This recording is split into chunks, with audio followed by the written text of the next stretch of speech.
உலகில் வாழும் மனிதா, உந்தன் பாவ வாழ்வில் விடுதலை வேண்டுமா?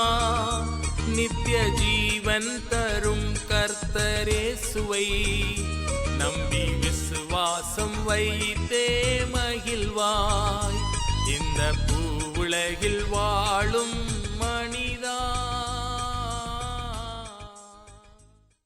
ஆண்டவராகிய இயேசு கிறிஸ்துவின் மகோன்னத நாமத்தில் உங்களை அன்புடன் வாழ்த்துகிறோம்.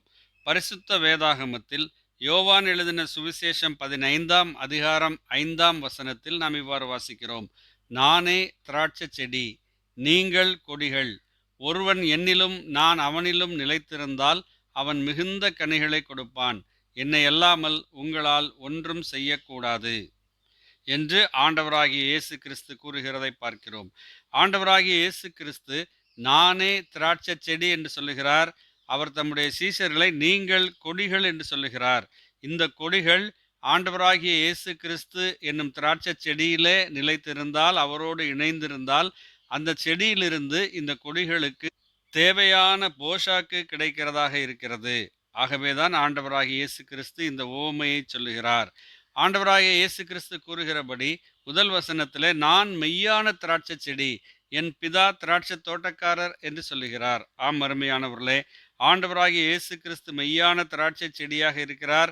அவரில் இணைந்திருக்கிற கொடியாக நாம் இருப்போமானால் நாம் பலன் கொடுக்க முடியும். தேவனுக்கு உகந்த கனிகளை நாம் கொடுக்க முடியும். இன்றைக்கு நம்மால் அப்படி கொடுக்க முடியாததற்கு காரணம் பாவமேயாகும். மனிதனிடத்திலே பாவம் இருக்கிறதுனாலே மனிதன் தேவனுக்கு உகந்த பிள்ளையாக, தேவனுக்கு பிரியமான பிள்ளையாக வாழ முடியாதவனாய் இருக்கிறான். அந்த பாவத்தின் அடிமைத்தனத்திலிருந்து நம்மை விடுதலையாக்குவதற்காக, தேவனோடு நம்மை ஒப்புரவாக்கி தேவனோடு கூட நம்மை சேர்த்து வைப்பதற்காக ஆண்டவராகிய இயேசு கிறிஸ்து இந்த உலகத்திலே மனிதனாக வந்து நம்முடைய பாவங்களுக்கு தக்கதான நீதியான தேவ தண்டனையை அவர் தன் பேரிலே ஏற்றுக்கொண்டு நமக்கு ஒரு கல்வாரி சிலுவையிலே அவர் பலியாகி ஜீவனை கொடுத்து மீண்டும் உயிரோடு எழுந்து நமக்கு ஒரு மன்னிப்பின் வழியை, தேவனை சேருகிறதற்கு ஏதுவான ஒரு மார்க்கத்தை அவர் உண்டு பண்ணி இருக்கிறார். அவரில் சேர்ந்திருக்கிறவர்கள், அதாவது அந்த செடியிலே சேர்ந்திருக்கிற கொடிகளாக நாம் மாறுவதற்கு என்ன செய்ய வேண்டும்? ஆண்டவராகிய இயேசு கிறிஸ்துவை நம்முடைய உள்ளத்திலே ஏற்றுக்கொண்டு அவர் மூலமாய், அவருடைய பலிமரணத்தின் மூலமாய், கல்வாரி சிலுவையிலே சிந்தப்பட்ட இரத்தத்தின் மூலமாய் நமக்கு பாவ மன்னிப்பு உண்டாயிருக்கிறது என்று நம்பி உயிர்த்தெழுந்த அந்த ஆண்டவரை உள்ளத்திலே ஏற்றுக்கொண்டு பாவ மன்னிப்பும் ரட்சிப்பும் பெற்றுக்கொள்ளும் போது நாம் தேவனுக்கு உகந்த கனிகளை கொடுக்கக்கூடிய கொடிகளாக நாம் மாறுகிறோம்.